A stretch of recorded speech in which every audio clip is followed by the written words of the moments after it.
CEO of Palantir Alex Karp recently sat down with the All In podcast and was asked directly about Palantir and whether it's being used to perform surveillance on American citizens. And let's just say his response was interesting. So I have some clips here on the discussion. Let's just jump right into it. Flesh this out a bit. So look, everyone on the right at least agrees that we should have a strong border.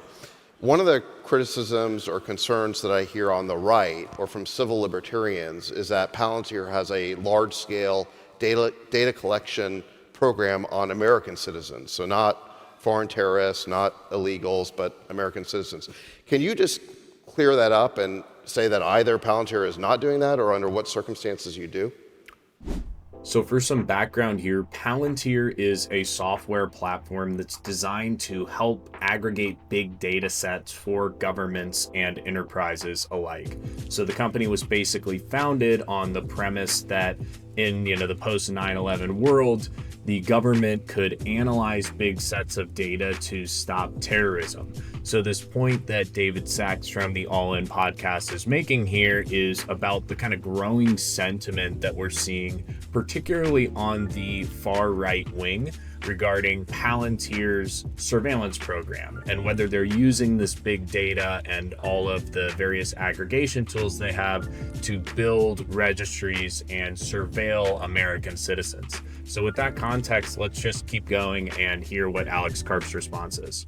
Yeah. So first of all, I just want to Palantir, there's a technical version which I'm going to give you, but we had a Democratic administration come to us and basically ask us to do a Muslim database. Now, you would think, given the way I'm kind of besmirched as some kind of, I don't know, it's like a Jewish conspiracy, that would be the first thing, according to them, I would do. We've never done anything like this. I've never done anything like this. So here you can see Karp's response, and obviously he denies it, right? So he mentioned the thing about the Muslim database, but he says point blank, hey, we at Palantir have never done this. He personally has never done this. So if you want to take him at his word, then that's it, right? Case closed. However, I find this very hard to believe. So obviously when he said it there, he's speaking mostly from the first person, from the perspective of Palantir and whether they've kind of administered this on a client's behalf. But ultimately, clients that license their software that are using Palantir, particularly in this case, the US government, they have some level of discretion, right, to pipe in whatever data they want, to analyze whatever information they want. And we all know that the government has these various different data sets across, different databases, whether that's at the state level, whether it's medical records they have access to, what have you. So I just don't believe this. I think that the way Karp answered the question is a bit of a red flag too, considering he didn't say no Palantir clients are doing this. He spoke specifically from his perspective and from the perspective of Palantir as a company. So perhaps they did not administer this directly or configure Palantir to do this on behalf of the government, but I just, kind of call BS on, what he's saying here. And I'll just also say, for full disclosure, I'm a huge Palantir guy. I love Palantir as a business, but I just don't believe this from Karp. But he's going to jump into some of the technical reasoning here, and we can talk about that next. To actually understand the answer, and I love these questions about the skeptic, because I actually love skeptics. I tend to divide the world into, you have Palantir derangement syndrome, which I don't spend a lot of time on, and I think they're anti-builder.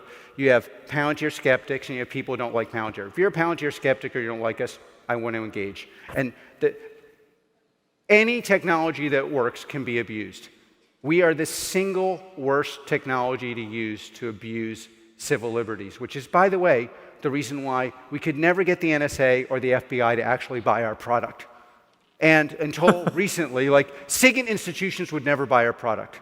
Yeah, you laugh because it's obvious. If you want to do data analytics in a way that eviscerates our civil liberties, you don't want ACLs, you don't want branching, you don't want pipelining. You don't want logs. You don't want logs, and you don't want serialization and deserialization in your product. If you have serialization and deserialization in your product that's intelligible, you are basically creating a product that's going to be really, really hard to abuse.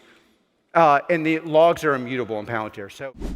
All right, so here Karp is kind of giving the technical case for why Palantir is a bad system to do these things with, and he mentions a variety of things, so I'm just going to talk through some of it. So ACLs, basically that's shorthand for access control list. So this is like security features, so who can add stuff, who can edit stuff.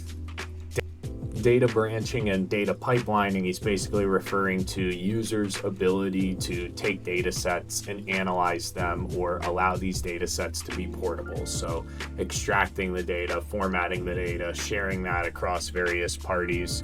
And the last piece he mentioned related to serialization and deserialization is basically taking this complex taxonomy of data that they have in Palantir and being able to flat file that or put that into a stream of data that's shareable and do the reverse, right? So take a flat set of data and reconstruct that back into a complex data taxonomy.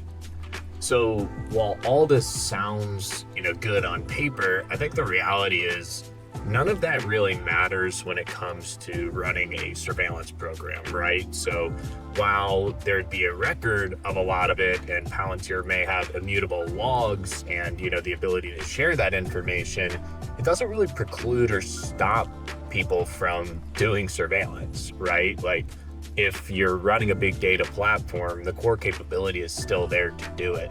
So again, I don't really find this compelling. I think that this is, some sort of high level jargon that he's just throwing out there to kind of obfuscate from the main point, which is like if the government's using this, if they're aggregating data, they're doing surveillance. Like I think that just goes without saying. But let's hear what he has to say at the end here as he kind of wraps up. But to your questions, no, we are not surveilling US citizens.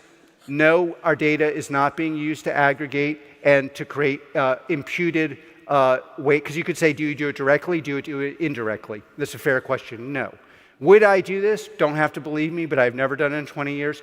I've told every single important, I do a lot of constructive engagement internally, like with countries, because people know I'm kind of on their side in the West. I've told every single major leader that's ever that I would not do something, and and by the way, it's cost Palantir a lot of money. We never worked with China, we never worked with Russia, we never worked with adversarial. We got laughed out of the same room. Okay. So here again, in closing, you can see that Karp just vehemently denies that they're doing any type of surveillance like this. And he even says, whether that's directly or indirectly doing it, it's not happening. Having said that, I think, again, you have to separate a company like Palantir from a company like Google, right? Because Palantir is ultimately licensing software to companies, to the government, and they're using it for what they'll use it for, right? And they're putting in their own data sets. So I think it's just an impossible claim for him to make. I think that's why you hear a lot of the phrasing from the perspective of, we're not doing this, I'm not doing this. But ultimately, if, again, government agencies are using this, it's happening inevitably. They're aggregating data across all these sources, and I think it's very difficult to make that case, and I don't think he's made a very strong case against surveillance here. Now, if you disagree, I'd love to hear.